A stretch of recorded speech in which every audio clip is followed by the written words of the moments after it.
What's going on, guys? I'm Zach. I'm Levi. We're here today because our friends and coworkers told us we talk ball too much, so decided to take it to YouTube. So this is Blitz Gigs. Hope you guys enjoy. Levi? What's good? Happy New Year.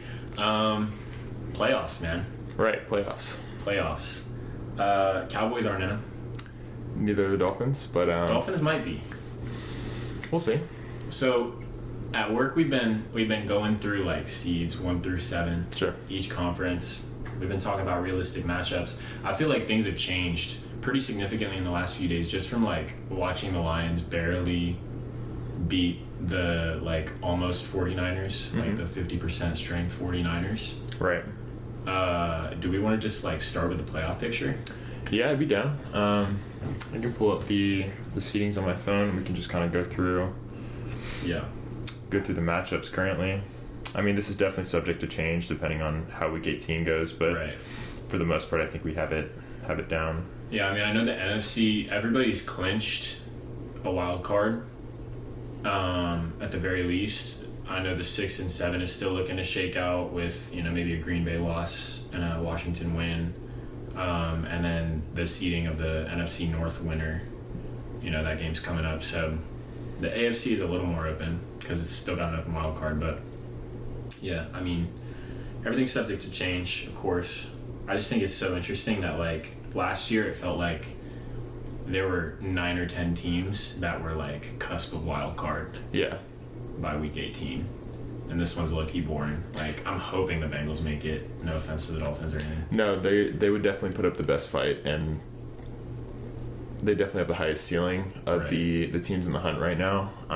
With respect to the Broncos and Dolphins, I think at best they're first-round exits. Right. But so I have the AFC pulled up here. Chiefs obviously are going to get the bye. Bills are locked as 2, I think. Bills are locked in at the 2, and currently they would play the Broncos. I'm happy to pencil in the Bengals there, or if you want to just say Broncos because that's where it is now. Broncos control their own destiny. That's that's the non-controversial answer. Sure. But Bengals are just so fun, man. Yeah, they are. It's just such a Bengals thing to do. They'll probably win that Steelers game and still get bounced. Unfortunately. It's just going to happen. Yeah. So with that being said, I guess we can just pencil in Denver just because they do control their own destiny, which in that case, I think we can both agree that Buffalo would destroy them. Going to win that game. Right. I trust a Sean Payton defense, but not that much. No, not that much. So looking at the 3 and 6 seed, we'll have the Chargers heading to Baltimore. Is that a Harbaugh Bowl? That would be a Harbaugh Bowl. That's right. Like the third one ever? I believe so, yeah. Third or fourth. There was a Super Bowl, and then there was one this year already. Yep. I don't remember how that game went. I'm sure Baltimore won. I think Baltimore won.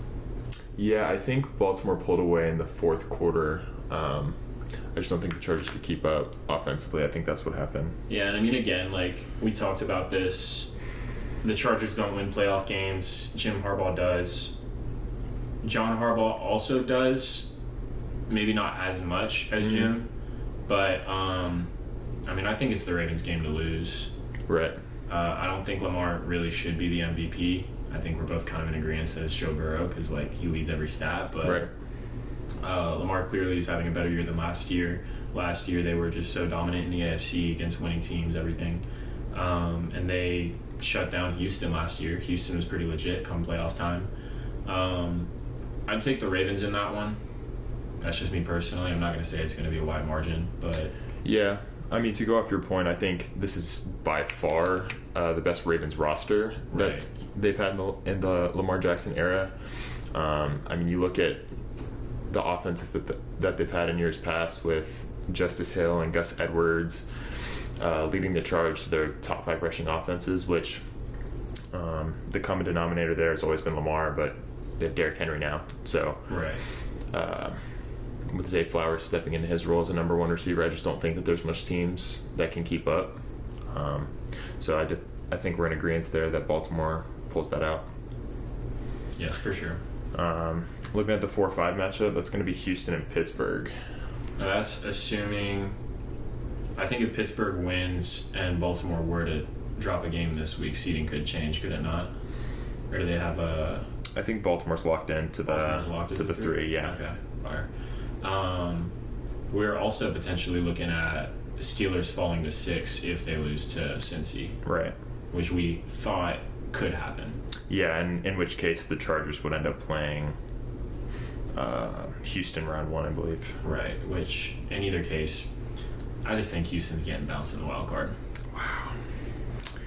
Going into this year, that's so crazy to say because CJ Stroud specifically and just that young Texans team had such high expectations after their overachievement last year. So that's crazy to hear. I don't want to agree with you, but I think I will. Any team that signs Odell Beckham, what does that tell you about that team? Right. Other than the Rams in 2021, did the Rams need OBJ in 2021? Probably not. It's debatable, right? Debatable at best. Do the Texans need OBJ? Kind of, yeah, a lot. So I think we're looking at a team that is further off than we thought, and maybe not even further off to the point where it's like, oh, next year, right? One good draft away, maybe a free agency signing. That's what we thought they were last year. Right. Then they go and get Steph Diggs, and they're not paying him a lot because Buffalo's still paying him. Sure. Didn't really make a substantial difference. A lot of young talent on defense, good defensive coach. Absolutely. CJ's talented. CJ's having a sophomore slump. We'll see what happens next year and then the year after. I hope they get it together before they have to pay him, personally, because we're just seeing that more and more where, somebody has some amount of success, whether it be Jordan Love or Brock Purdy, then they demand a huge payday, and now we're going to see how it shakes out for the rest, Sure. Which we'll talk more about Jordan Love later. I'm sure we I have will. a lot to say about Jordan Love. Yeah. I have so much to say. Yeah, I mean, Houston with D'Amico Ryans, I think it's pretty safe to say they have a above average defense. You could maybe even go top 10 to 12. Yeah. I mean, it's really just that O-line that's killing him, man. Like, bottom 3 O-line, CJ's getting pressured every time he steps back to throw the ball. The receivers are dropping like flies. Like, it's just really tough to win a playoff game with such cluster injuries at a position like that with 100%. A lack of talent at O-line. 100%. And I mean, we look at, the rest of the playoff picture, and a lot of these teams have established run games of some kind. Joe Mixon has started to let it slip at the end of this year. I mean, I think he's still super talented. He was obviously what the Bengals needed in the backfield in their playoff run. Sure. But I don't think it's quite enough. And I think that O-line is just so bad to the point where, like, you can't really have Joe or CJ run the offense. There's just not an answer for them. Yeah. So I feel like it's going to be a lot of ugly games, a lot of low-scoring games. Like, maybe even a scoregami in there with the Steelers, man. That's just two teams that I really don't want to watch in the playoffs. Yeah, unfortunately, I don't know. CJ's definitely talented enough to take a future Houston team to an AFC championship, to a Super Bowl, but not with this iteration of the roster. But moving forward, so that means the round 2 matchup would be Bills-Ravens, correct? The 2 and the 3? Because Chiefs would be taking the lowest seed, which would be Chargers. If we think the Chargers are going to win. Or no, because Chargers get bounced by the Ravens. Yeah, so it would be... Do you have Pittsburgh winning? If Pittsburgh wins, then yeah, it'd be them. Yeah. I mean, that's still up for debate. In either case, though, it'd be the winner of that Steelers-Texans game. I don't think Houston, with this iteration of the roster, can hang with a well-coached Mike Tomlin team. Yeah. Okay. But so with that being said, I think we can knock them out real quick against Kansas City. I don't think that's up for discussion. I would agree. I love Mike Tomlin, man. Yeah. I love Mike Tomlin so much. I like Russ. Mm-hmm. I didn't think I was going to like Russ this year because I'm such a Justin Fields guy, but I mean, in either case, they have talent in that quarterback room. Najee Harris is not what he was at the beginning of the year, not what he was ever supposed to be. George Pickens is still a receiver 1. Not enough talent on that offense to make anything happen. They could hold the Chiefs to 20 points. They probably will, but it's not going to be enough. And I mean, we haven't seen the Chiefs reach final form yet. Like, they're just now getting Hollywood Brown in. Mm-hmm. They've just got, they just got Pacheco back in the last couple weeks. Like, have we really seen the peak of what their offense is going to be, because they had less talent on offense last year and like went to overtime with the Niners, who were super loaded. So yeah, I'd take the Chiefs in that one for sure. Yeah, and I mean, not to beat a dead horse, but I mean, even just last week on Christmas Day, we just saw the Chiefs, who are on the come up, just absolutely throttle them. Yeah. And they're going to be a well-rested team going into these playoffs. 2 weeks off. Yeah. 2 weeks off, man. Hard to pick against the defending champs there, but this is the real kicker in the AFC. Bills-Ravens round 2. Could be game of the year, man. It really could be. It depends what Bills team shows up. Mm-hmm. I think Sean McDermott is capable of running a competent defense. I don't know that he's going to get them over the edge, but I think he can get them to the conference championship. I think Josh Allen can get to a conference championship if, like the Bengals don't knock him out or something. So I want to lean Buffalo. We talked about this before, and we were kind of leaning Baltimore. Yeah. Baltimore's the more well-rounded team. I think they could definitely control the game, but like the Chiefs tried to control the game against Buffalo, and they just had a little more clutch in them. So definitely, maybe not exactly a toss-up. Yeah. We've seen Buffalo drop more games just in the last few minutes. Just an inability to, stop a threatening offense. Whereas Baltimore, it kind of seems like the games they've lost have just run away from them early on. So I think it's really about who sets the tone. And I think Harbaugh is going to come into that game with a run game, with a focus, with his 1 or 2 particular receivers that he wants Lamar to use for that day. Mm-hmm. So, I mean, that's your call. I will say, you make a good point about the games that the Ravens lose tend to be out of hand or off script early on for them. This has definitely been a stat that I've seen with Dak Prescott, and I've seen it recently with Lamar Jackson.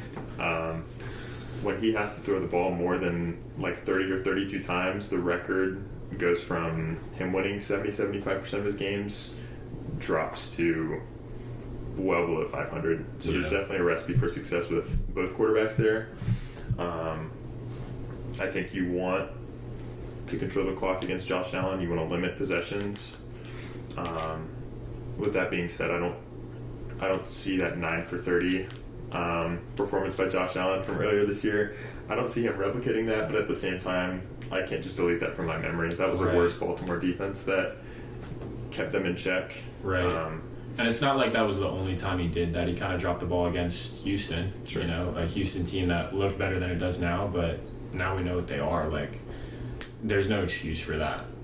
Lamar's looked flawless nearly every game this year, even the ones that they've lost. Sure. And they've lost more games than Buffalo. Mm-hmm. But Josh Allen is kind of the reason for Buffalo's losses. You can definitely argue one that. of the reasons. Yeah, I mean, he's such a roller coaster guy. I mean, you make a great point about how it really depends on what version of the team show up. Because if you get turnover Josh Allen, I don't see them winning a game in these playoffs. And that also goes for Lamar Jackson. I mean, if he is going to come out to play and he's going to be aggressive and keeping these defenses spread out and using his legs to open up the offense, it's going to be hard to beat him for anybody, Kansas City included. So with that being said, I think my pick for round 2 is going to be Baltimore. I just really have a feeling that this is the year Lamar breaks through and silences the haters. Man, Baltimore, Kansas City, AFC Championship. AFC Championship. Who you got? I feel like it's a three-peat, man. You think so? I want to run through the scenarios and I want to think about each individual matchup, but it just feels like it's inevitable. It's destiny. I remember last year the 14-3 Ravens making it to the playoff, or 13-4, whatever they finished at. Sure. And my mom's a Chiefs fan. She's been a Chiefs fan for 3 years, as long as they've been winning Super Bowls or whatever. Right. And we were like, Mom, don't get your hopes up. It's Baltimore. Yeah. Lamar's the best in the league. And that game was not Baltimore's game at all. With a much worse Kansas City receiving core. The O-line's still bad. It's a problem. Pat's an improviser, though. The best improviser in football, probably. and CJ's not that, so it kind of feels like where the Ravens are going to be able to knock out some of these lower level playoff teams, the Chiefs are just different. Right. Andy Reid has got this matchup or the 2 or 3 other matchups it could be against Buffalo or Pittsburgh even circled on his calendar. I want to lean Kansas City. Right. There's not a particular reason other than that. My gut tells me that Yeah. they're going to win that game. But statistically, I mean, Chiefs one of the top defenses in the league, pass defenses at least. We saw this matchup to start out the year. The Chiefs got the upper hand. That Chiefs team looked better than they have for the large part of the year. Ravens have a lot of balance right now. Their defense has definitely stepped up. I just don't think it's quite enough. I think it's too little too late for the Ravens to kind of get their act together. Yeah. It's really hard to pick against a team that you've seen dominate in close games time and time again, like the Chiefs have. And at this point, with Mahomes' record against Lamar head-to-head, you start to think, is it in the Ravens' head? Do they just naturally play worse against this team? Does Andy Reid have their number? As much as I'd like to disagree with you, I think Chiefs are definitely going to represent the AFC this year. I think it's inevitable. It is. So, before we dive into the NFC, I think we have to look in the near future and take a look at Week 18, the Lions-Vikings matchup, and determine who's number 1, who's number 5. Because this is just a massive game coming up on Sunday night. In my head, up until last week, the Vikings were not on the same level as the Lions. I'm taking the Vikings in this matchup. Wow. Wow. I'd like to... I mean, I don't even know who the home team is. I believe it's Detroit. I think Bursick told me that earlier. Okay. Indoor, so it doesn't make a huge difference for Minnesota. No. They're used to playing in the cold anyway. Right. January football. I love Brian Flores. I love Brian Flores. I know you do. What can I say? Like, there's not a ton of talent on that offense. I mean, decent O-line. Hawkinson is back, but hasn't been, the best tight end in football by any means. Addison's still really young, talented though. Maybe Darnold's favorite target. Yeah, he's definitely not Justin Jefferson, but he's been every bit of an A- receiver. As good of a number 2 as you can have. I couldn't manage to get rid of Aaron Jones when he was hot in fantasy. Now he's kind of just mad in fantasy, but in real life, I mean, he is an impactful player. He is. He's good for those 4 yards when you need him.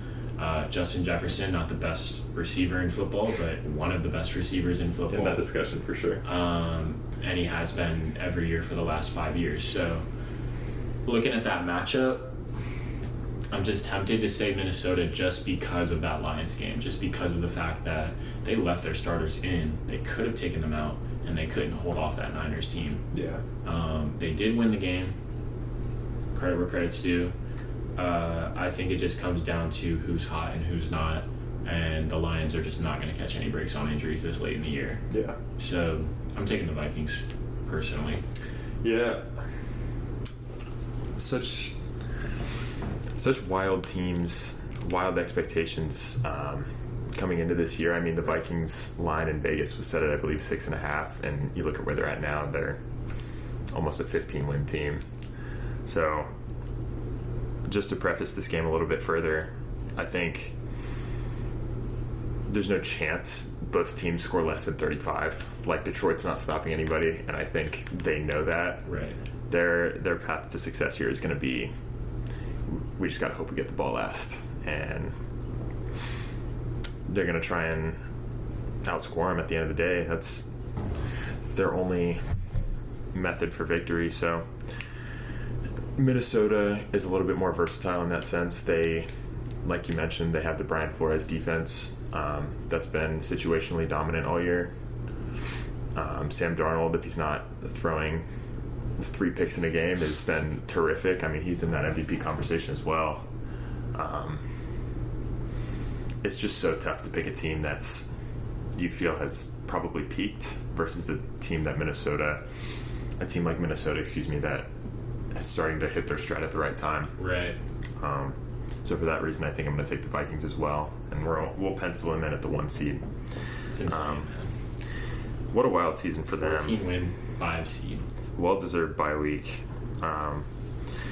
So that leaves Philly, who, sidebar, declared today that they're not going to be playing Saquon for that rushing title, Right. which, if their goal is the Super Bowl, right decision. I think we can agree there. Yeah, 100% the right call. Especially, and not just Saquon, but you consider their defense, which hasn't looked, I mean, barring, put an asterisk next to the Dallas game, they haven't looked as good in this final stretch as they did prior, like Right. that Washington game. Sure. If you score 30 whatever points they scored, you should be able to hold off a Washington Commanders team. Jaden Daniels is really nice. Very. Hate to admit it. Very nice.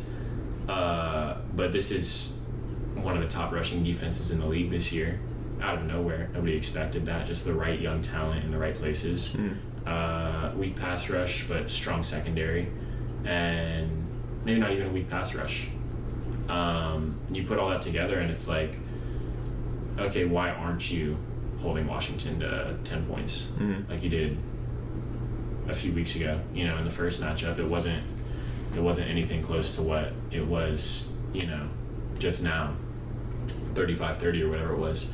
So I'm looking at this Philly team and I'm saying, yeah, they're the 2 seed. They deserve to be the 2 seed. They're still a question mark. What is it about them specifically that you question? Is it Jalen Hurts? Like, I know you mentioned the defense, but is there an aspect to that team that you just really, it's hard for you to get behind? Nick Sirianni, when he's not bald, is not a good head coach in the NFL. I would agree. Talk about it, Yeah. I think everybody kind of knows it, but it's just not talked about on TV. It's just talked about on Instagram and Twitter. Yeah. Yeah. I mean, how do you not game plan to just give Saquon the ball 20 times and get AJ involved, get Devontae involved? Right. As fantasy owners, as a part-time Devontae Smith fantasy owner, when he dropped 0.4 the week you traded him to me, Yeah. and then 0.6 like the week after you traded him to me, I'm wondering what the heck is going on. Yeah. I could figure out a way to use Devontae Smith in an offense myself. Right. I think most would acknowledge that you're right as far as Nick Sirianni not being an ideal head coaching hire. Since he's started there, I believe he has the highest win percentage of any coach in the 100%. league, which is just outrageous. And hasn't missed the playoffs. No. And went to a Super Bowl. And yeah. Is that credit to him for keeping such a talented roster managed well, or is that more of a credit to this front office in making a trade for A.J. Brown and signing a Saquon Barkley in the offseason and rebuilding this defense that was so poor last year? Is it fair to say Nick Sirianni may not be as bad as we thought, or the front office and this roster has really carried him to a place that he's just not blamed for as many things as he should be? I mean, I think Howie Roseman is a very active GM, and so the fact that he hasn't made a move at head coach when, there have been questions about his ability to get along with Jalen Hurts and his ability to prepare teams, for important matchups. The most important matchups of the year seem to be the ones that they're the least prepared for. The fact that Sirianni hasn't had a serious shakeup probably indicates that they have more trust in him in Philly than we do from the outside looking in. That said, I don't know if that makes him necessarily a good coach. Like the Cowboys are really, really rallying behind Mike McCarthy right now, and it doesn't mean I want Mike McCarthy more, but you're not going to automatically have the Dallas Cowboys play for Bill Belichick just because you bring him in. Right. I think, you go with the guy that your guys like, and if they're rallying behind Sirianni right now, then you stick with that. I think you want a guy who can build a culture, and sometimes the culture just kind of builds itself around a guy. Right. So, I think for now, and with the success they've had this year, going into next year and maybe beyond, Sirianni is a guy who's capable of winning games. I do maybe it's just because I'm a Dallas fan. I'm just never gonna believe it. Yeah. Me personally. Yeah. I mean, that's totally fair. And with that being said, I think we can take a look at this 2-7 matchup, which currently is Washington. It's currently Green Bay. Oh, my bad. I don't know when that changed. Green Bay dropped that game on Sunday night, right? Did they? Who'd they play? Or was it 4 p.m.? Who did they play? I can't remember. I remember Tyler crying in the group chat. They played Detroit. That's what it was. Detroit or Minnesota. It was one of the two. I think it had to be Minnesota. Yeah, it was Detroit Minnesota. Detroit just played San Fran. You're right. And with the Washington one Sunday night, that catapulted them to the 6. Wow. So who's Washington playing Week 18? And Green Bay as well. Okay, Washington, Dallas, and Green Bay, Chicago. Green Bay, Chicago. So Green Bay's winning. Okay. Washington's probably winning. Both conference games. One's a divisional game. Okay. So does Green Bay take the jump in tiebreakers, or are they not even the same record? They are the same record. You said you think Washington loses to Dallas, or you think? I'm saying Washington probably wins. Okay. So if both of them win, I would assume they probably remain where they are. It probably stays the same, but there's a chance that just because, if they're both playing divisional games, then it doesn't make a difference. Yeah. So yeah, if they're going to stay put, I mean, that does make it interesting because it's a rematch of Eagles Packers from the beginning of the year. Mm-hmm. Which was a great kickoff to the year. Right, great indication of what Saquon has been all year. Mm-hmm. Andrew and Love. That was a spicy game. That was a great game. It was a Friday night football game in Brazil. Yep. Wow. Time flies, man. Yeah. To preface this, I think the trenches Philly definitely has won in this matchup, and I think that's, at least in my opinion, I think that's what's going to win them this game. I think Green Bay has shown flashes defensively this year, but have not been consistent enough, right? Specifically in the ground game, to show that they're capable of stopping a Saquon Barkley with the training wheels cut off. Like, there's no excuse for him to not touch the ball 30 plus times against this Green Bay team. Right, and I think people still look to the Dallas wildcard matchup last year. You know, they came in as the 7, and they were the first 7 seed to beat a 2. We've only had the 7 seed for 3 years, but still, that was against the Dallas team that's only offense was passing, and they had a couple ball hawks then. They have a couple new ball hawks now. I don't think it's going to be enough to stop Philly. I think the fact that they're resting Saquon now means they're just going to give him the ball 20 times on the ground and probably 10 in the air. Sure. And they're just going to find a way to get him 2 touchdowns, get Jalen a rushing touchdown from the 1 yard line. Yep. And that's not even tapping into their receiver room. Yeah. That's not even, making mention of their defense's ability to create turnovers. Right. I think this is a really good Philly team. This is probably the best roster in football right now. Right. And I would take Philly at least in that first matchup. Yeah, and I think similarly to the AFC Playoff Picture with Kansas City, I think just based on their seeding and their matchups, I think it's hard to find an excuse not to have them in their conference championship game. Yeah, I would agree. So I think we would both agree that Tampa is going to win against New Orleans this Sunday, which would pencil them in at the 4 seed. New Orleans without Lattimore just can't stop Tampa. No. And with Spencer Rattler at quarterback, I mean, even if they had Derek Carr, it wouldn't be much of a different result, but you just can't expect Spencer Rattler to... Yeah, no.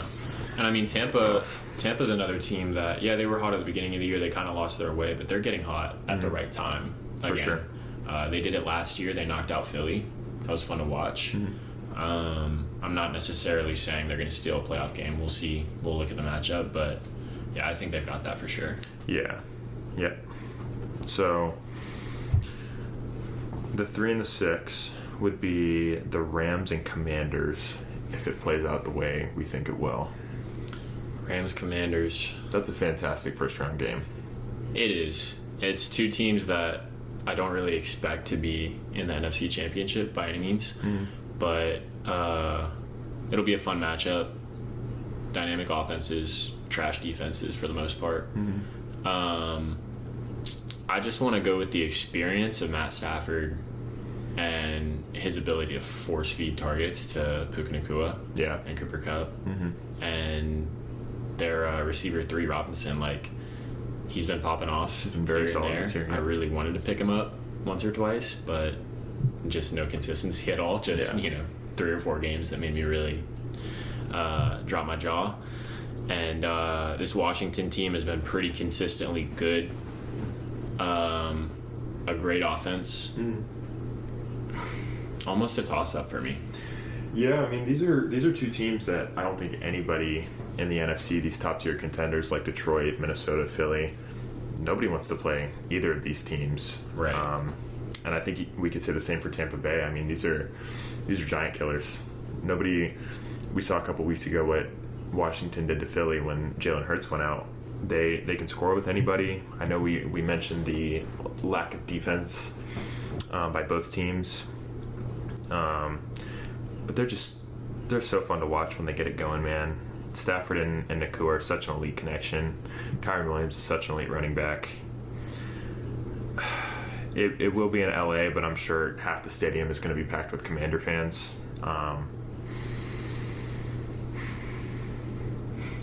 I think I'm going to go with Washington.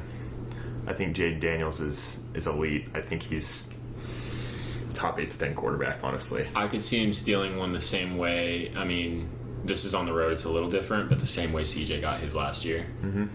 That's a great People aren't expecting it. They're saying you've had a great rookie year. That's enough. Better luck next time. And he'll just come in, doesn't even have a chip on his shoulder, but something to play for still. He wants to set the tone for what it's going to be like going forward. I don't hate Washington going forward. I mean, I can't definitively say that LA is going to have an easy time with them. It's just going to be a shootout. Yeah. I think it'll be a shootout. But I've seen LA also 4 or 5 times just put up 10 points and win a game. Yeah, you make a great point there. Like, LA's offense is very hot and cold. It's very half to half. Right. We see when they're firing on all cylinders, like in the Buffalo game, that they can score 45, 50 points and not really have a hiccup at all. I trust Washington. I trust the 17-game sample size that we've seen of Jaden Daniels being elite, Terry McLaurin being elite. I just don't know what I'm getting from LA for sure. Yeah, so. Other than McVay. I mean, right. I think there will be a game plan. I don't think they're going to incorporate Kyron Williams enough. I mean, if we're talking about offensive matchups, which we looked at in the AFC, like, he hasn't seen the same share other than this last week. He had like 30 carries or something ridiculous, but he hasn't seen the same share in offense as he did earlier in the year. And I feel like if you're really trying to keep the ball out of Washington's hands, you need to incorporate him. Yeah. The fact that they just haven't really done that indicates to me that they're not going to have the right balance on offense. Sure. Puka's been great. He has. But Puka gets a lot of targets. And when you're constantly just playing catch-up, even if you're not behind, just running the passing offense, usually doesn't work out because Washington can do it right back. Yeah. So with that being said, the 6 seed moves on. If you're in agreement that Washington. I would say so. Okay. And then the 4-5 is... That would be... We penciled in Detroit at the 5. Tampa, and the 4 is Detroit. going to be Tampa. Rematch from last year's divisional. Rematch from earlier this year as well, where Tampa gave Detroit one of their only losses of the year for a very large stretch. See, if I had like memory loss and I could just forget about that game and forget that Baker Mayfield is spicy, totally Detroit's winning this game. It's in Tampa though. Yep. It's in Tampa, not a dome. Detroit has a much better road record in domes, just better record in domes in general. Although I think they're perfect on the road all right this year, but I think they had 3 road outdoor stadium games. Yeah. And I'm not saying either of these teams look their best right now, but I'm saying Tampa is maybe just a little bit healthier and a little bit scrappier. Yeah, they do look stronger at this moment. They're definitely coming down the stretch of playing better ball than Detroit has.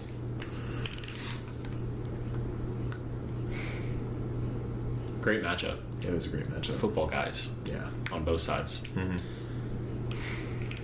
I still want to say Detroit. They're just the better team. They are. They're the 14-win team. Yeah, Tampa has the pedigree. They have the experience. Detroit does also have the expectation of how good they've been this year, and this being probably the best year in Detroit Lions franchise history. That's not a stretch to say that. There's just so much talent on offense, and with Tampa's injuries offensively, namely with Chris Godwin, I feel that Detroit outscores them. Yeah. Fun game. Fun game for sure. Probably 45-44. Like, wouldn't be a stretch. Yeah. So with that being said, Detroit wins their first round matchup. They would play Philly in round 2. Yeah. Detroit and Philly in Philadelphia. A couple weeks ago, this was my pick for the NFC Championship. I mean, really, it still could be. If Detroit wins Week 18, it probably will be. Yeah. In Philadelphia, still the outdoor. It is. I don't know if it makes a huge difference. Philly's a lot healthier right now. Mm-hmm. Philly has more balance because of their lack of injuries. Mm-hmm. I'd lean towards Philly. Yeah. If Monty comes back, maybe that makes a slight difference. I don't know. Yeah. But Philly has the better rushing attack. They have the better receiving room. They have the better quarterback, in my opinion. Detroit has better coaching. Really? At least a better offensive coordinator. I'm a Kellen Moore hater. I can be honest about that. I don't know if I'd agree with that. Big Fangio on defense versus, I don't even know who the Lions defensive coordinator is. He gets glazed so hard, but I do not know his name. Aaron Glenn. Football guy. I don't know if I'd agree that they have better coaching. Better coaching overall. I mean, would you rather have Dan Campbell or Nick Sirianni as coach of the Dolphins right now? I'd take Campbell, but coordinators, I'd definitely take Philly. Both sides of the ball. Both sides of the ball? Both sides of the ball. Kellen Moore over Ben Johnson? Okay, maybe not both sides of the ball. Definitely defensively, though. Okay, defensive. I'll give you that. Okay. I will give you that. But better coaching overall, we'll say Detroit. Yeah. Head coach, OC. Fair. Defensively, I mean, Detroit has a solid secondary. Mm-hmm. Solid guys up front. Not great balance, especially with injuries. Mm-hmm. It looks like this Philly defense is pretty balanced. They've, looked shaky here and there. I'd take the Philly defense over the Detroit defense. Mm-hmm. In either case, probably a shootout. Are we in agreement on that? Yeah, I would agree that it's definitely going to be in the 30s, if not higher.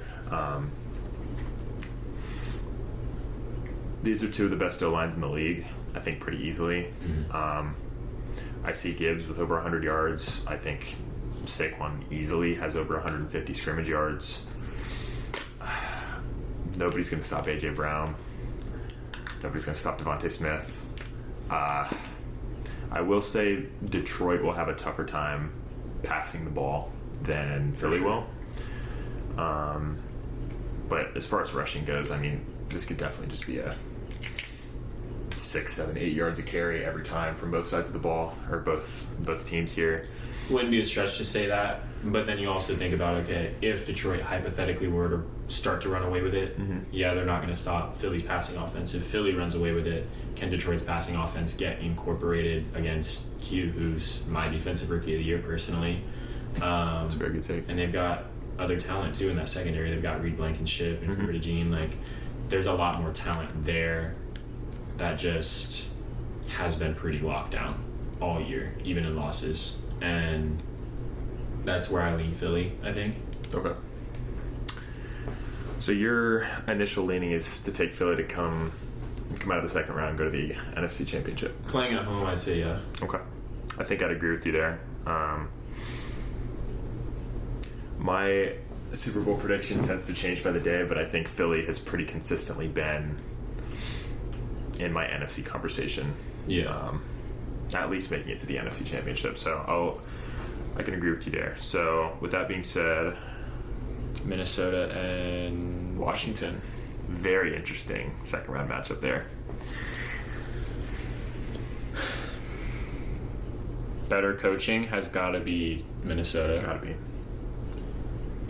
Better talent. Quarterback would go to Washington. Sure. I like Darnold. Great season. Jaden Daniels is better right now. Receivers, probably Minnesota. Yeah, no question. Better O-line, probably Minnesota. Yeah, Minnesota. Better run game. Maybe a toss-up. I'd lean Washington because of the dual threat aspect. Okay, I can get behind that. Defensively, Minnesota probably at every level. I would agree.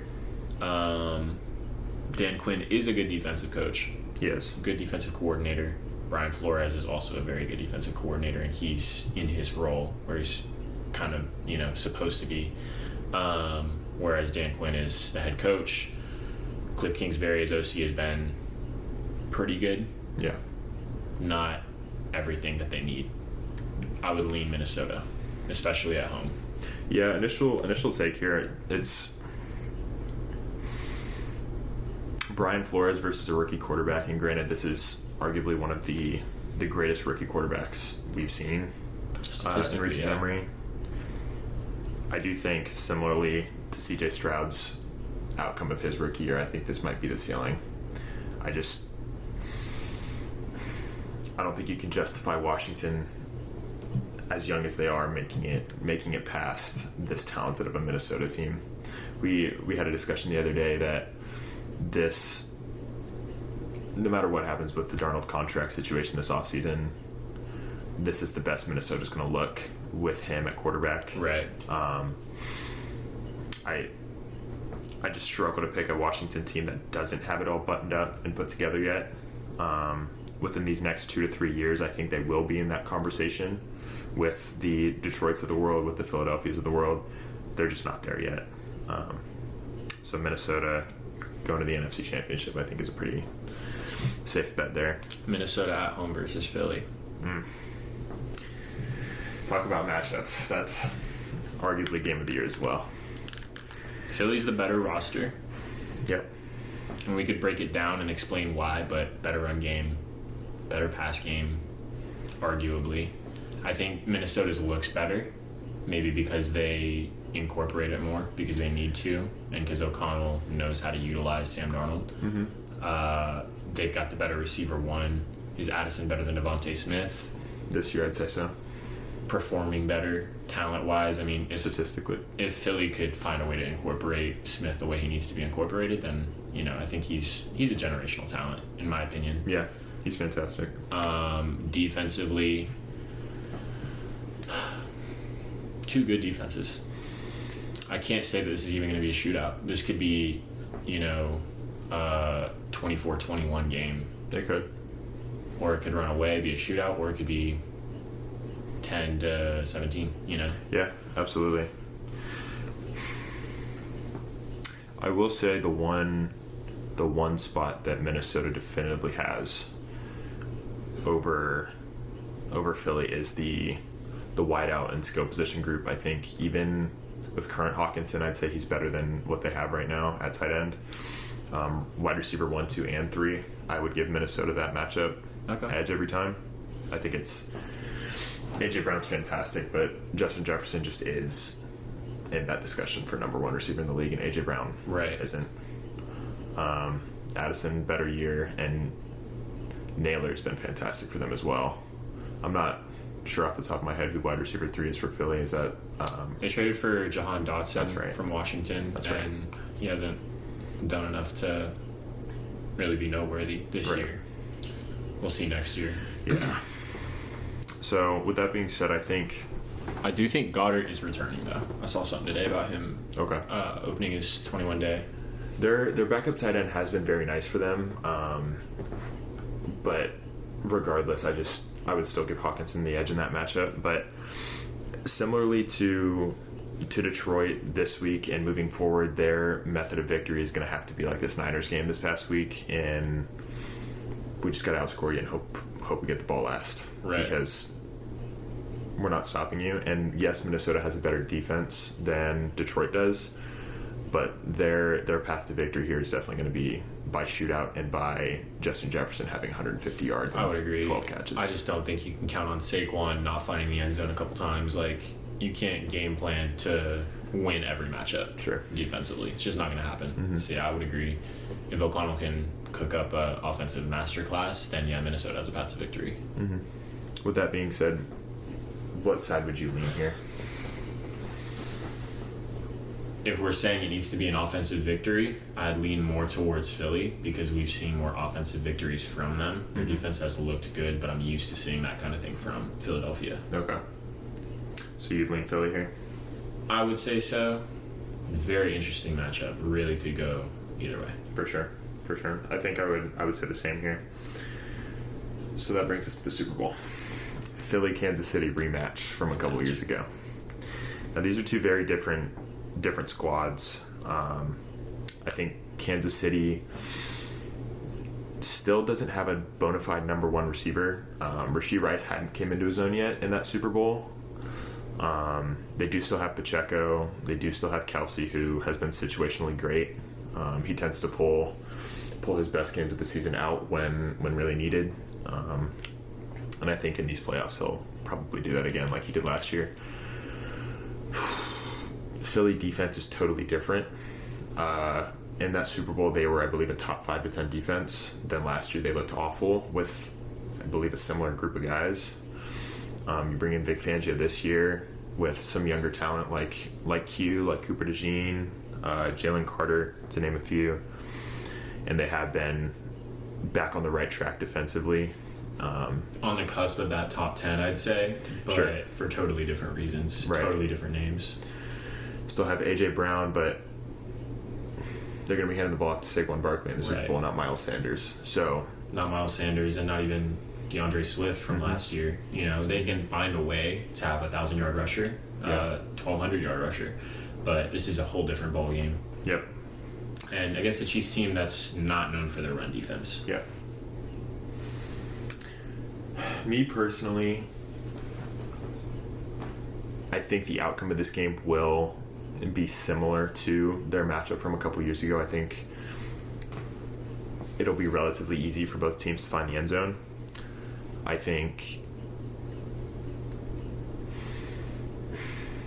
I want to lean towards Philly.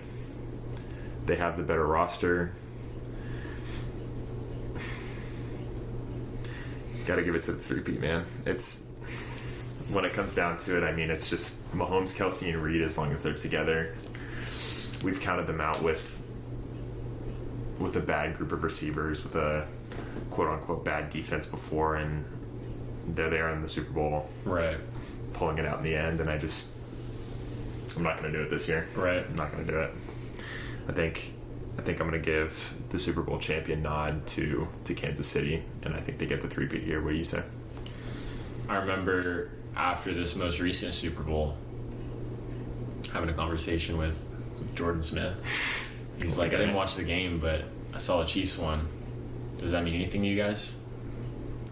Yeah, pretty obviously means that like the Chiefs are going to be really, really good for a long time. Like, there's just absolutely no way you can count them out of a playoff picture. I mean, a Super Bowl is a different level, obviously, but Philly's been in this game before. Yep. They've lost this game before. Totally different team than the 2018 Eagles that won it all. And, I mean, that wasn't Pat Mahomes. Right. Everything comes alive in January and February for them. So I just want to lean towards experience. You know, there are only a handful of quarterbacks who have won a Super Bowl that are still active in the league. Aaron Rodgers, Matt Stafford. Sure. Pat Mahomes. A couple others that I'm forgetting about. But Pat's done it a lot and recently. He knows what it takes. I mean Chiefs. It's a fair pick.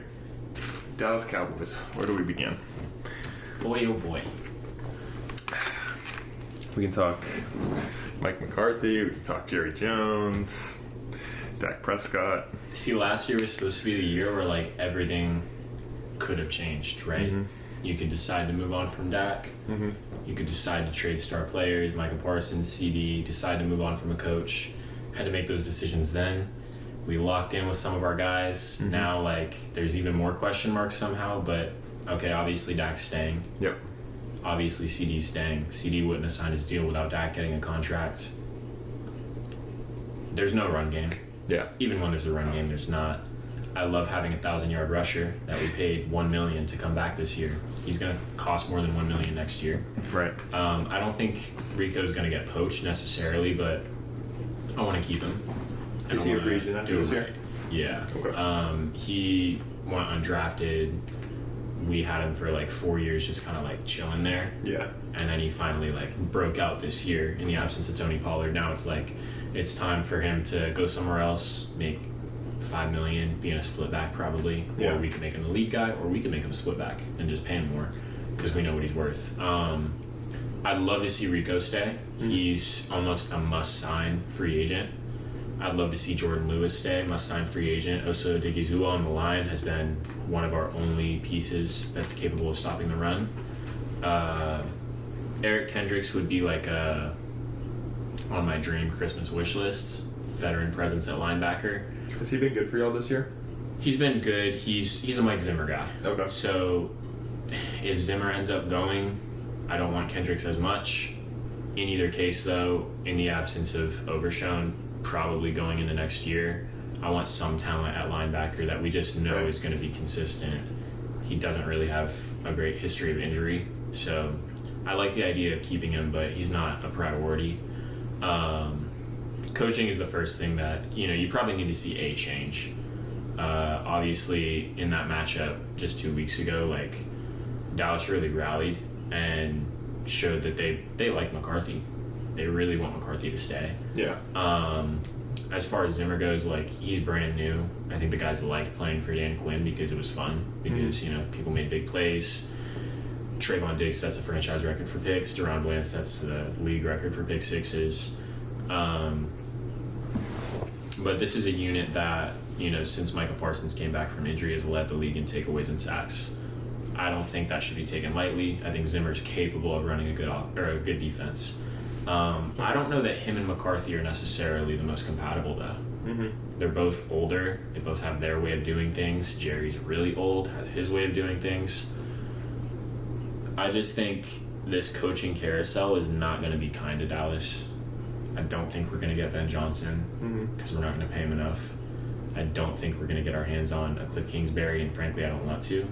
If we get a defensive coach, it's like, okay, Brian Flores maybe, the Detroit guy maybe, Robert Saleh, but those guys haven't had great stints as head coaches, I don't think there's an easy answer for next year being our year. The only way it could be is if we just have one of these like miracle quick rebuilds like Philly did, where they just absolutely loaded up on defense. Yeah, I think you make a great point there. Specifically with the retooling thing, like Philly did. Philly, as long as I can remember watching football, they've always been a competitive team. They've always been maybe not running the division, but they've always been in the conversation. And with Dallas, the thing that I, from a neutral standpoint, as a Dolphins fan, I've always remembered them tending to, you say it yourself, I like my guys, right? And Jerry Jones likes his guys. He held on to Jason Garrett way longer than he should have, and he held on to Tony Romo probably longer than he should have, because Tony Romo was never a top 5 to 10 guy. Right. Dak Prescott has never been a top 5 guy. He had a top 5 statistical season last year, and I know that hurts to hear. But him getting 2 contracts back to back. It was in a down year for passing, so he had an up year in passing in a contract year. Right. Tough break for Jerry. Dak Prescott, the first time around, from a neutral perspective, I didn't like that he was asking for, 40, 45 at the time? Resetting the market at 40 was kind of crazy. It was crazy for a guy that I believe had 1 playoff win at the time, and his best season was his rookie year with just an absolutely loaded roster. So I think my point is Dallas's culture they tend to wait just a little too long, and they tend to hang on just a little bit too much to the guys that, yes, they're productive. Yes, Dak Prescott's productive. Yes, Jason Garrett was fine. Yes, Mike McCarthy's been fine. He's rattled off a few 12-win seasons in a row. Is he the answer? Will he outcoach Philly? Will he, if you guys bounce back next year with this general roster, are they competing with Detroit? Are they competing with a healthy Minnesota? Right. I don't think they do. I think best case scenario, they're a wild card team in that hypothetical situation, and I think Mike McCarthy is a good coach, and I think he could change a lot of teams elsewhere and bring them to a steady point. I've seen a scenario that he could go to the Jets if you guys decide not to keep him, and I think he would actually be a very good hire for the Jets. That being said, I don't see this iteration of Dallas going all the way with it or even making it to a conference championship, and I think it's going to stay that way as long as Jerry Jones is in charge. What do you say to that? Yeah, I mean, I think you touched on a handful of issues that all kind of do ring true. I believe that this Dallas team really isn't that different from last year, and a lot of people were critical of Jerry for that. I'm thinking, man, we went 12-5. We didn't have a run game at all. So, like, okay, if we started to solve that issue, then we'd be headed in the right direction. Maybe not a 12-5 season, but, winning season, maybe a playoff appearance. Sure. We didn't quite see that. We had some of the worst injuries in the league this year. But even before that, the season started to derail. I don't think we made the right hire at defensive coordinator with Mike Zimmer. I think it's, now it's about deciding if it's worth letting him build his culture. Yeah. But in Minnesota, he didn't love his, I don't know if you've seen that excerpt from his, exit interview. He was supposed to, most coaches have the ability to talk to the guys and explain that, yeah, I'm done. Appreciate y'all. Yeah. He said he didn't want to announce it to his team himself because they were the reason he got fired. Wow. And so there's zero accountability on that end. I don't love that. But I think, maybe there's a chance he changes his ways, because I don't think you want to, say that kind of thing about a vocal player like Micah Parsons. Sure. Or Trayvon Diggs calling out reporters. I think this Dallas team last year in 2023 wasn't far from being a serious playoff threat. I believed it then. I don't believe it as much now. Obviously, Green Bay was a wake-up call, but we weren't planning on playing Green Bay until that week. They stole that wild card then. I don't necessarily think Mike McCarthy will win you a Super Bowl the same way I don't believe Dak Prescott necessarily will win you a Super Bowl. I think you can win a Super Bowl with Dak Prescott. I don't know that you can win a Super Bowl with Mike McCarthy anymore. And if we see a switch up, I don't necessarily know that there's a better guy, but I'm open to a switch up at coach. Okay. At almost every coaching position we have. We don't have a true offensive coordinator like McCarthy calls the plays. So, I think a new coaching staff with this roster that does have some good talent. I mean, CD last year was statistically the top, or a top 2 receiver. It was him and Cheetah. Rico's talented and inexpensive. I don't think Brandon Cooks is sticking around, but there's some depth at receiver, just not great depth. But we could draft a guy very easily. Sure. And defensively, you've got a top pass rush and a top cornerback room.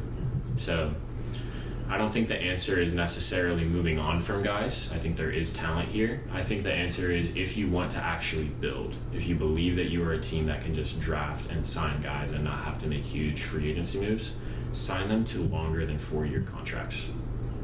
The right guys, mind you. Like Micah Parsons wants to be a Cowboy for life. Give him a 6-year deal, man. You're going to pay him a lot less in the long run. A lot less. Yep. And he's going to stick around longer. Trayvon, I'm glad we didn't give him a 6-year deal, because, the injuries that play into that, in addition to just his lack of effort this year, in comparison to DeRon Bland back from injury, crazy numbers. Yeah, and cornerback is a very up and down position. Right. Corners that have great years last year won't have them next year, and vice versa. So, one thing I will say, not to interrupt you, but just to piggyback off your point. Right. So, the Green Bay game from last year, you said that was a wake-up call. we look at that Green Bay team from last year as, wow, Jordan Love is very inconsistent. Like, no wonder he's just now getting playing time. Like, he needs some work. They accidentally get into the playoffs, and this is a very streaky, very hot and cold Green Bay team. Well, I'm sure 12-5 Dallas will take care of them, and they got stomped at home. First home loss in 2 years, and that game was over in the second quarter. Like, it was just shocking how quickly out of hand that got. So you take a look at that and what the expectations were for those two teams last year. Like, you say that that's a wake-up call, and is that the best Dallas team that you're going to have with this core guys? That 12-5 unit? And you mentioned that the run game was a real issue for y'all, and you kind of put a Band-Aid on it by having such an elite connection with CD and Dak. I mean, you have Rico rushing for 1,000 yards this year, and granted there was a lot of injuries, but just such a dramatically worse and different team. And it really begs the question, are you guys a year away? Are you guys a Dak injury away? Was this team ever a playoff team even this year? Like, how far off really are you? Because you say Dak Prescott could maybe make a Super Bowl, but we even take last year's Super Bowl runner-up, Brock Purdy and the 49ers. That's about as perfect of a situation as an above-average quarterback could be in. Right. One of those non-top tier guys, and still wasn't enough. Right. Is this Dallas team, cap situation, draft picks, will it ever be close to that 49ers roster from last year? Probably not. No. Probably not even close. There's not a way, paying a quarterback $60 million can get you to that roster. And we're going to see it when Brock Purdy gets a contract this year that, there's going to be sacrifices. Sure. I would say that you can't build a roster that'll carry Dak there, and Dak can't carry a roster there. I think there is a balance that you could find, but I don't know that Jerry's the guy to put it together. The dream would be that you would bring in the right organization, the right coaching that would just fill the gaps. The same way Sean McDermott could lose almost all his starters in the secondary and still have a decent secondary and, a top 12 defense, we'd say. Most of the time there have been some games that they've just dropped because they have no talent. Yeah. But Damar Hamlin is looking like a decent safety this year, right? Mm-hmm. And there was a time we never thought that was going to happen. Yeah. So I think if the right amount of changes were made this year, you could look at next year Dallas being a top 10 to top 5 team again. Interesting. I don't think we're going to make that number of changes this year. And even then, there aren't 5 teams that I really think could win the Super Bowl. Sure. I'd say it's more like 3, 3-2. I think this year, I would disagree with you about the teams this year, because I think the top 3 in the AFC, Buffalo, Kansas City, and Baltimore, and the top 3 in the NFC, Minnesota, Detroit, and Philly.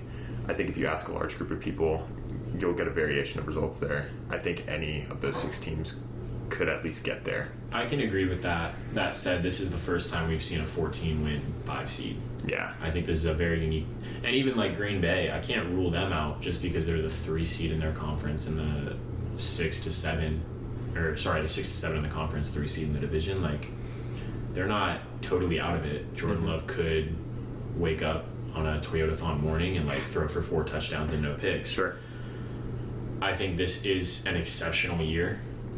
Not for passing necessarily, not even for offense, but just for teams that kind of dominate, teams that kind of surpass expectations. The Packers definitely doing it in terms of their win total. The Vikings doing it by a mile. Mm-hmm. The Lions meeting their expectations. The Chiefs meeting their expectations. But the Bills losing a lot of talent and still exceeding expectations.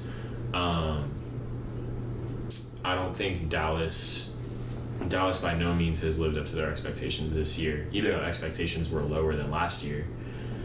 but I think they do have the ability to play up to a higher level with this group. I would just hope that it's not just this group going into next year as a fan. Gotcha. I would love to see Ashton Genty in the backfield as well, or get a 3rd round RB and go for a Luther Burden in the 1st round at receiver. You know, if we get the right skill set, you know, on offense, our own offensive identity kind of restored to what it was last year, then our defense doesn't need to play the way that they have needed to this year and have failed to. I think having a big play offense allows for a big play defense to do okay.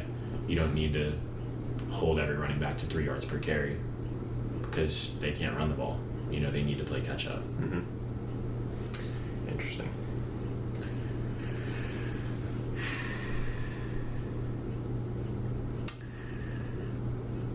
We could go through the college football playoff bracket, but I think we'd be here a while. I will say, without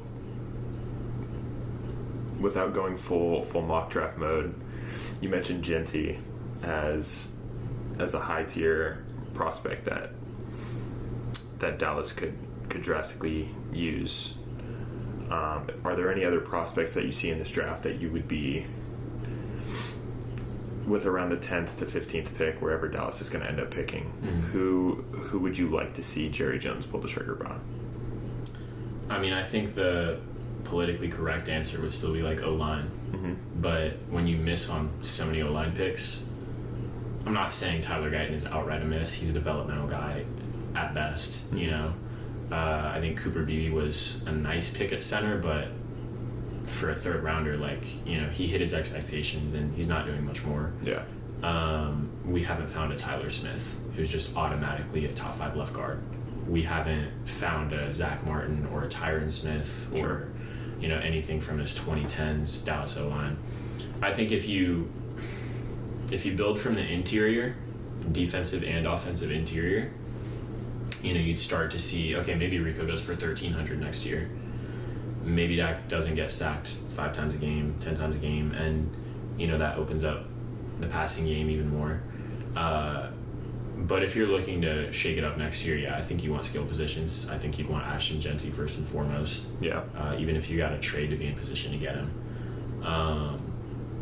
If he's just not available, if this Boise State loss in the college football playoff just doesn't tank his draft stock to the, you know, to the 15, then yeah, I think I'd love a receiver. I don't think we're in the position to get McMillan by any means. Yeah. But Luther Burden would not be a bad pick in my opinion. Okay. Is there anybody on the defensive side of the ball that you would lean towards? Malachi Starks I've seen going top 8, top 10, so I don't know if he would be there. I don't know if safety is a concern for you guys, but he's definitely a name that I've seen and I've been looking at for Miami. I don't think it's worth trading up for Dallas, but that would be an item, you know, to look out for. The same way like Micah wasn't really supposed to fall to Dallas. CD wasn't supposed to fall to Dallas, and they just kind of happened to be there. This draft order is really going to shake up in week 18. Sure. And Dallas could move up a couple spots. And I would love to see that for the sake of, maybe we get a Malachi Starks. We're out of range of like a Will Johnson and a Bill Carter, but I think there are some names there. We've looked at so many projections, so many mock drafts. Yeah. We've started so many mock drafts and have finished none. One of these days, we'll get around to it. Maybe at the end of the year, when ratings just don't reset, it'll be a lot easier. Yeah, I agree. I would love to draft defensive interior or offensive skill position. As much as I think, you know, same way we talk about like Patriots culture would be like line first. That's the right thing to do. That's not what I really want to do for the sake of, I'm selfish, I'm a fan, I want to see 10 wins next year. Yeah, you want to see dudes catching touchdowns, not pancake blocks, because that's natural. Right. I will say,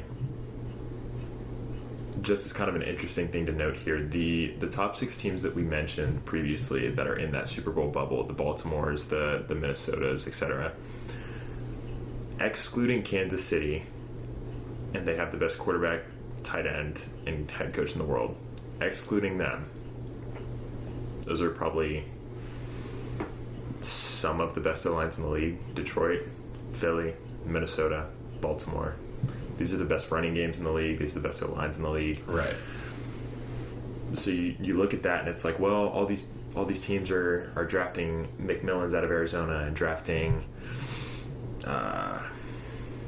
these super high receiving prospects, like these Xavier Legette's or these Keon Coleman's or whoever it might be, when we see that time in and time out, the recipe for success is O-line. And I think it'll be interesting to see, especially with market shifts and things like that, with how receivers are probably going to start to get paid. $40 million. Yeah. Our team's going to start to copy more of the Chiefs model here, and we're not really going to invest too much in receiver. We're going to invest in other things, and start paying quarterbacks the Jared Goff and the Baker Mayfield kind of money. That's another top 10 O-line right there. Start paying them around $30-40 million and investing the money that would otherwise go towards receiver and quarterback into positions like O and D line. I think maybe the best example is just this last draft where we've seen probably more first-round receivers than we have in several years. Mm-hmm. Marvin Harrison severely did not hit his expectations for the year. We can just say that. Mm-hmm. Rome Odunze did not reach expectations. Of course, Caleb didn't necessarily reach expectations, but he shows promise. Rome shows some promise, maybe not 9th overall pick promise. Yeah. Then we're looking at Xavier Legette, who I think was early second round. I believe so. Because they lost their first to the Bears. Mm-hmm. Did not hit the target. Keon Coleman, developmental, has not hit the target yet. Malik Neighbors did slow down a lot, hit the target, but has not been the answer, because I don't think there is an answer when you're paying Daniel Jones $40 million. Yeah, it's hard for such a talented receiver like a Malik Neighbors, or even a Brian Thomas Jr. as well out of LSU to. I think they've looked as good as they can with their quarterback situation. Right. I don't think you could ask much more. If you told a Giants fan or a Jags fan this past offseason, hey, Malik Neighbors is going to finish with 11, 12, 1,300 yards, whatever he's going to finish with, and same with Brian Thomas, I think they'd be pretty thrilled, especially if they knew Trevor Lawrence wouldn't play half the year, and when he did play, he wasn't very good. Right. And we all know what happened with Daniel Jones, so. Yeah, Brian Thomas has been the top rookie receiver this year. Mm-hmm. And he fell, in the first half of the first round, but I believe so. I think he was around 20-ish. Later, yeah, definitely not drafted where he should have been, all things considered. I'm not saying Arizona should have drafted receiver, but if they did, they definitely got the wrong guy. Mm-hmm. Harrison could be great in the future, but I don't know that he's the kind of guy that you pair with somebody as inconsistent and spotty as Kyler, and you say, yeah, this will definitely open things up. Maybe you invest more in the run game. James Conner has been good. Maybe you invest more on defense, just find more balance. Mm-hmm. I don't know what the answer is, but it's not one more target. And if it is, it better be an LSU guy or Brock Bowers. Right. Seems to be the recipe for success. Just draft Brock Bowers every year. I don't think, unless it's a generational talent like Brock Bowers or somebody who you can just count on the same way, LSU is going to produce the best receivers. Ohio State is going to produce really good receivers. You don't need to be taking flyers on skill positions like that. Yeah. And that's tough to say because, McMillan's coming from what? Arizona? Yeah, I believe Arizona. Yeah. And they got, Nick Nash out of San Jose. Right. It's these are smaller schools. Definitely not the expectation for where a great receiver is going to come from. But if they're generational prospects, I don't know that they are. Somebody's got to find out. Mm-hmm. You might be the best GM or the worst GM in the league because of it. Right. But it's the Band-Aid solution, and it's what a Dallas fan might not want to see long term, but I want to see it right now. I don't like having an 8-win season. And I guess I'd like to know, same question for you. What's the answer for Miami? Not that you're necessarily out of it. Yeah. But you were 11-6 last year. You beat Dallas. You beat a couple teams that were noteworthy. is the answer just give to a healthy year? Yeah, very multi-layered question here. So, yes, Miami was 11-6 last year. They were also 10-3 at one point last year. So, just an absolute collapse from Mike McDaniel and this offense that was so dominant. I want to preface it by saying I'm a very, very big fan of Mike McDaniel, and I think he is a good offensive mind and a great scheme guy. I think he can create plays with the best of them. I don't think he can call plays with the worst of them. It is actually unwatchable, this Miami Dolphins offense. It is so unbelievably frustrating to have that talented of skill positions and to just watch a bubble screen to Jonnu Smith or a run to Devon Achane every time. And they're talented, and I love both of them. It is mind-boggling how stale the play calling is. And I think the stem of this issue, because we've seen even in 2022 when Miami came back against Baltimore in that Week 2 matchup, when they just exploded with Tyreek Hill and kind of put the league on notice that, wow, Tua can throw 6 touchdowns and throw for 450 yards in a game. Okay, hold on, this might be a legit group of guys here. The stem of this problem is the GM, in my opinion. I think Mike McDaniel didn't just all of a sudden forget, oh, I have Tyreek Hill, and forget that, oh, I have Jalen Waddle in my back pocket. So I think the GM, Chris Grier, should have been fired a few years ago, and I think he needs to be fired this offseason. And I've been seeing around NFL pages that I follow that it's rumored that his job is on the hot seat for sure. I think his biggest issue has been the lack of attention in the trenches. Our O-line has been just atrocious as long as I can remember. And, you draft a guy in the second round like a Liam Eichenberg who's just awful. And two of the biggest low-key stories from this offseason was Miami letting go of Christian Wilkins and not paying him, and letting go of Robert Hunt, the right guard, and Carolina signing him to like $100 million deal. Mm-hmm. What that should have told Miami fans is this team does not care about the quality of play up front. We're just gonna get the ball in our fast guys' hands, and we're just gonna be a track team. Them deciding not to re-sign those two and deciding to give smaller deals to still productive players, guys like Kendall Fuller, guys like center Aaron Brewer, who's been actually very good for us. It really just showed where their priorities are.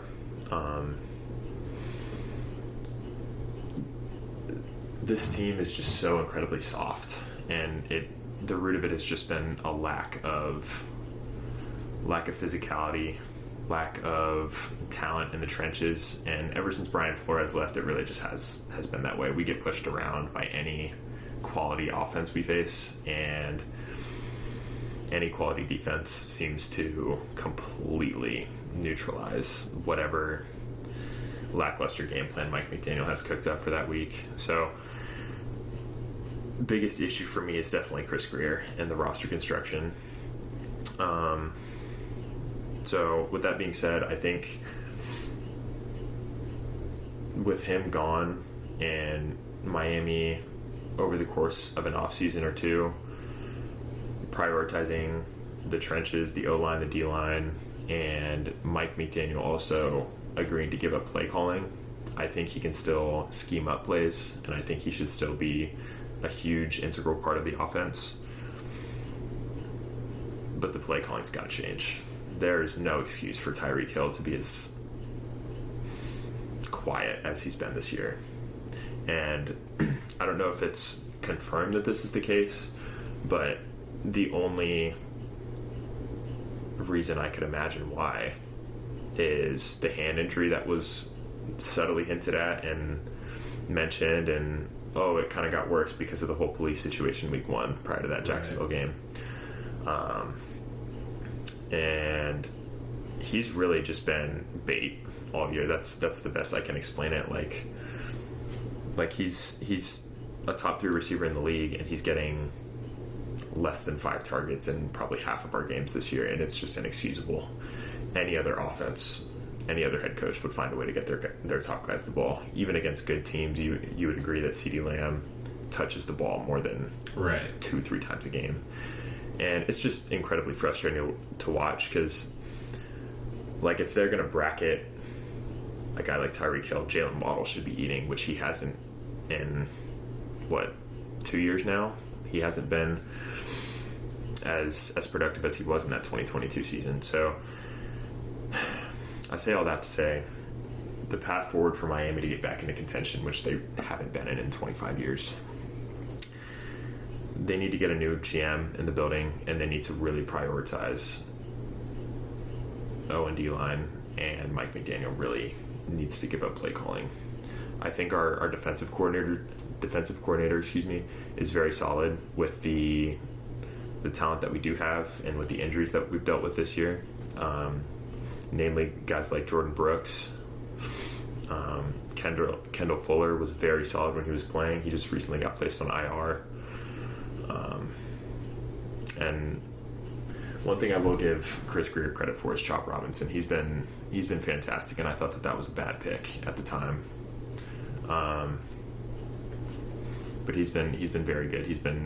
The pressure rate has been with the best of them as far as Nick Bosa's and Myles Garrett's and things like that. He's been very productive in his limited playing time. But yeah, Cam Ward, man. So we'll definitely be doing at least a mock draft or 2 in the future this offseason. But his draft stock and the buzz around him since that bowl game has been very interesting. So I wanted to get your take as a Miami Hurricanes fan, what you think about it. Should he have just sat out entirely? Do you think he did the right thing? Do you think people are being outrageous? Do you think it's warranted? What's your take on Cam Ward right now? I think at the very least it just garners more attention into his name as a prospect. Not that he wasn't going to catch a lot of attention for QB needy teams, but okay. Not only did he sit out like a lot of starting quarterbacks in college football would, he played the first half, balled out, and then checked out, right? I think we see it time and time again that, little things make big differences in GM's minds and cause a CJ Stroud to fall to pick number 2 instead of pick number 1, right? I'm a Bryce Young believer. I love Bryce Young. Love some Bryce Young. Carolina might find a way to make it work with him, but if they drafted CJ, they might have been just a little better off in that first year. Yeah. Right? Because CJ's spicy. He doesn't throw the ball away. Everybody throws the ball. Bryce Young is 5'9". What do you need to do? Yeah. There's just a difference. I think we're still both in agreement that Shador and Cam are 1 and 2 in some order. Yeah. Well, 1 and 2 quarterbacks at least. Yes. If New England finishes with the 1 overall, I don't think they're trading Drake May. Yeah. I don't think they're trying to move on from him. But I think it will probably solidify Shador as that first QB pick. I'm not saying it should by any means, because Cam's performance this year has been incredible. Okay. But I think Shador, he just hasn't really had a bad game all year.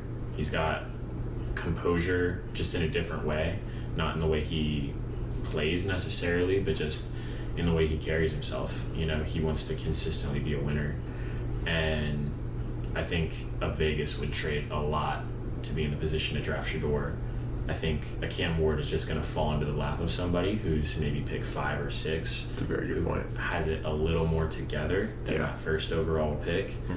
And I think it'll work out for Cam. I think he could perform way better in the league, maybe just because of his situation or maybe because of his talent. Yeah. But yeah, I kind of do think it'll affect his draft stock, whether or not it should. Yeah, I mean, you make a great point about landing spots and how a guy like Brock Purdy, if he had gone to any other team, are we talking about Brock Purdy getting $50 million right now? No. A guy like Joe Burrow, who is an overcomer and was drafted to the worst franchise in the league at the time. And still maybe the worst franchise in the league without him. Definitely in the discussion. And he's just been able to overcome that and take that team to the Super Bowl. So you do make a great point about landing spots. I think it's honestly outrageous in my opinion. I'm not the biggest college guy, but seeing how outraged everybody is when guys like Christian McCaffrey and others have sat out of their bowl games entirely. Right. And they don't bat an eye. And Cam Ward at least threw 3-4 touchdowns in the first half. Right. Made it a game because the Hurricanes defense was really trying to let Iowa State run away with it. Iowa State, by the way. Iowa State. And that's been the case for Miami all year. I mean, it's just, if Cam Ward doesn't play out of his mind, it's just not even competitive. Yeah. And it's just so mind-blowing to me, especially how, there's a minute left and you're down by one, or you're down one possession, whatever the discourse is. Why are you not coming back in? Why would he? He's right. That's ridiculous. He's been checked out for a quarter and a half. He's probably ice cold. 2, right. What confidence does that show in your successor if, now it's crunch time, you're not going to touch the field again and we're going to give it to our guy? And just think about it in a league sense, too, of Saquon Barkley could have stayed in week 18. I'm not saying it's entirely up to him, but Nick Sirianni has given him those opportunities before. Sure. Hey, do you want to play this fourth quarter, set your single-game rushing record? And it's not uncommon for these guys to check out because, no, my health is more important. Pat's taking 2 weeks off. His wife's about to have a baby. That's cool.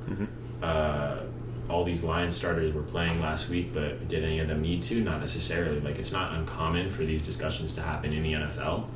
And I think it's important. It should be important to an NFL GM to see that and say, okay, I want a guy who's not overly concerned with personal stats. Like, he needs to be concerned about his future and where he's going to take himself and our franchise. Right.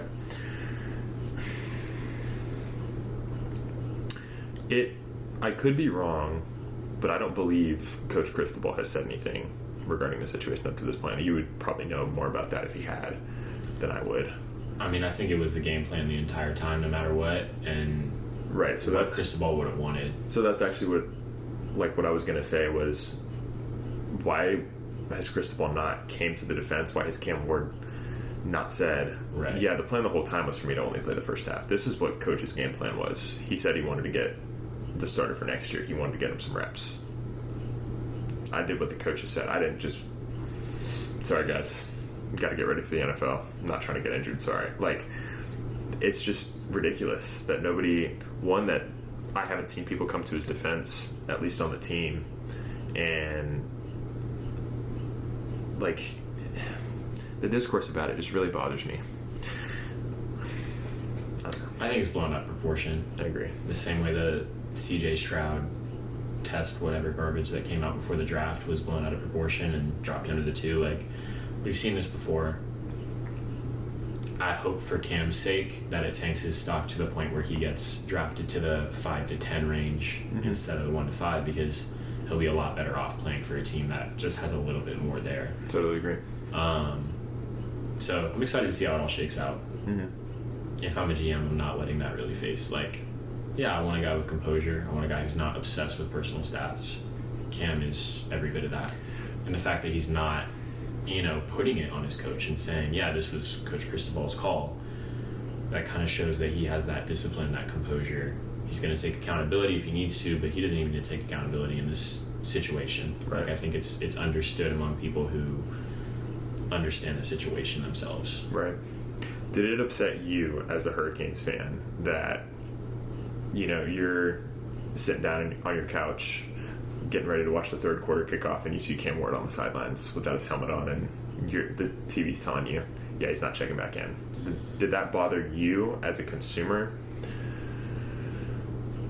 Only in the sense that I hate to watch a bad game. Yeah. Not that was a bad game anyway, but you knew the chances of y'all for winning his went out sake, the window. You know, for me to be invested in his future as a football player, no, that doesn't bother me. Okay. You know, I'm concerned just as much about the individual. Like, I feel like the people who are saying that Cam should have gone back in and checked back in the fourth quarter with 1 minute left are the same people who hate guardian caps in the NFL. And it's like, that's just ridiculous. Like, you're not playing.